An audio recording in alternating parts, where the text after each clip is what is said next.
Danny Elfman, a Grammy Award-winning composer who wasn't a composer. Danny Elfman started off a group named the Mystic Knights of Oingo Boingo.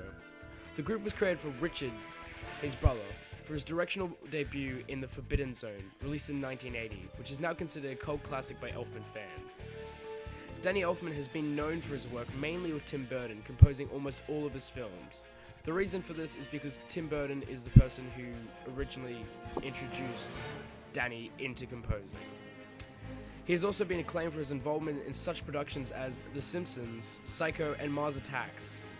The composer has been known musically for frequently combining orchestral sounds with digital sounds, his heavy use of brass and percussion in his film scores, brooding gothic composition, and use of haunting vocals. Danny Elfman has also been known for working with Sam Raimi. Elfman has gone out and said in multiple interviews that he only likes to work with projects he believes for, which is why he is the perfect composer to take a much darker and more gothic spin on the classic superhero tale of Spider-Man. The superhero action blockbuster directed by Sam Raimi, Spider-Man, released in 2002 by Marvel Films and Columbia Studios. The film won many awards the year it was released for everything from acting to screenwriting. Music for this film also took out a lot of awards. It is also becoming one of the most well-known movie soundtracks of its time, winning such prestigious awards as the Academy of Science Fiction, Fantasy and Horror, the USA BMI Film and TV Awards, and a Grammy nomination. The first musical piece we will be observing is The Murder of Ben Parker. In this scene, Peter has just left the wrestling rink. After having a fight with his uncle, he's about to be picked up by him. Peter is shocked as he returns to see a busy crowd of people gathered around someone who has been shot. As Peter pushes through the crowd, he finds out that his uncle is the person that has been shot. This is a huge turning point in the film. The musical piece created by Elfman perfectly matches the mood and tension of the scene by altering and manipulating the musical elements. These elements include duration, dynamics, harmony, melody, structure, texture, timbre. Let's listen.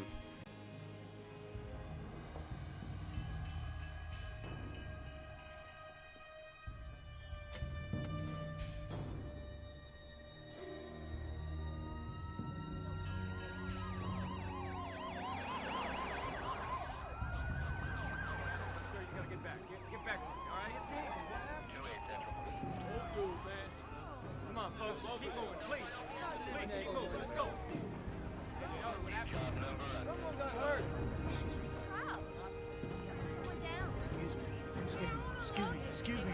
Stay back. Hey, stay back. Stay back. That's my uncle. What happened?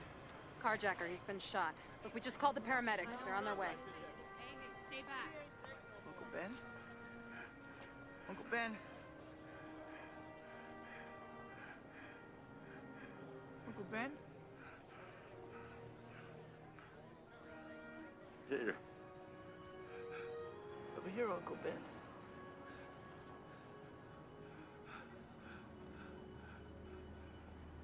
Peter.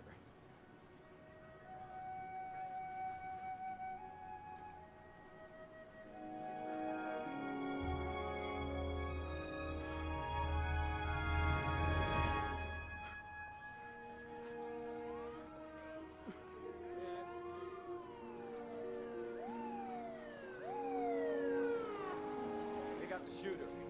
He's headed south on 5th Avenue. We got 3 cars in pursuit. All right, folks, come on. Help us out. Come back.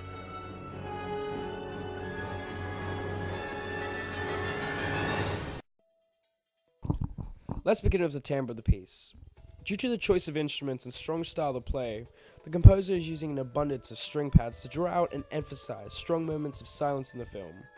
Plus, with the accompaniment of the horn and flute section, this piece has a new layer of meaning behind it, adding sorrow and grief to the emotions.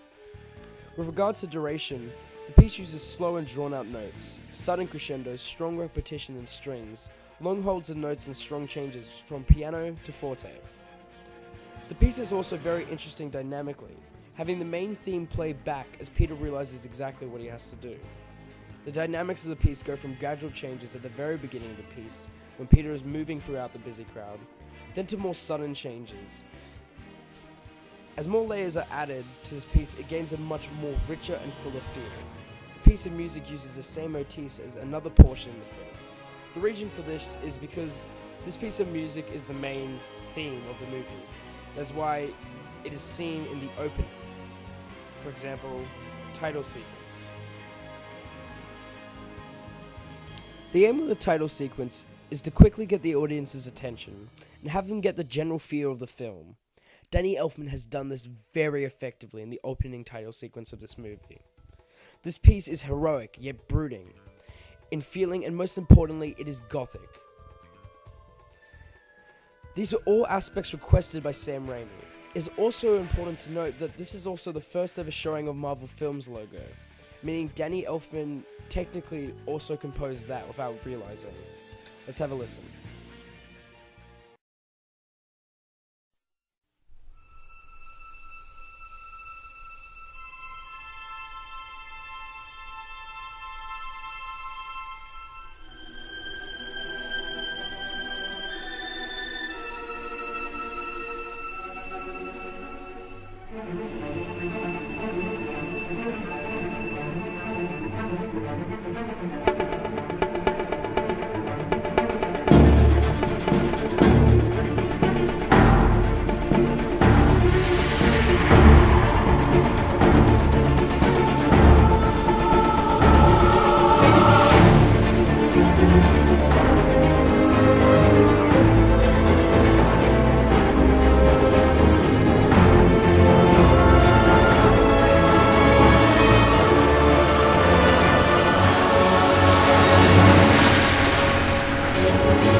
Who am I?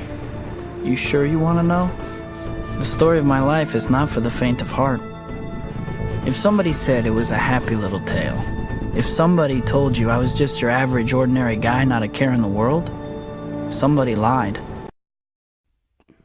In the title sequence, we see the texture and dynamics of the things being focused on mainly.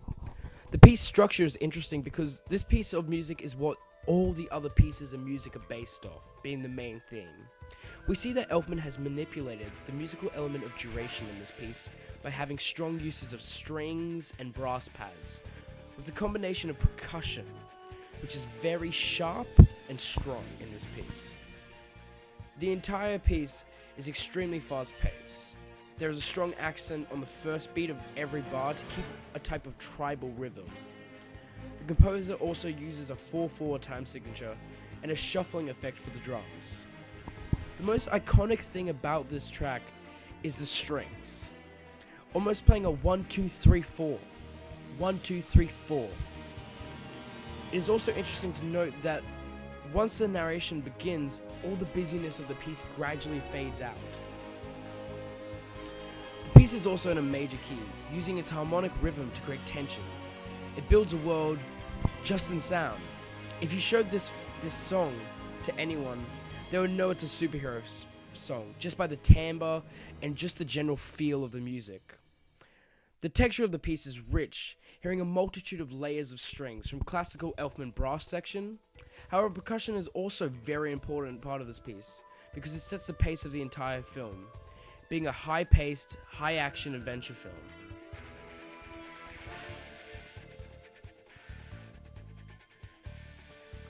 The music piece has very sudden changes. The dynamics of the piece are what make it so heroic.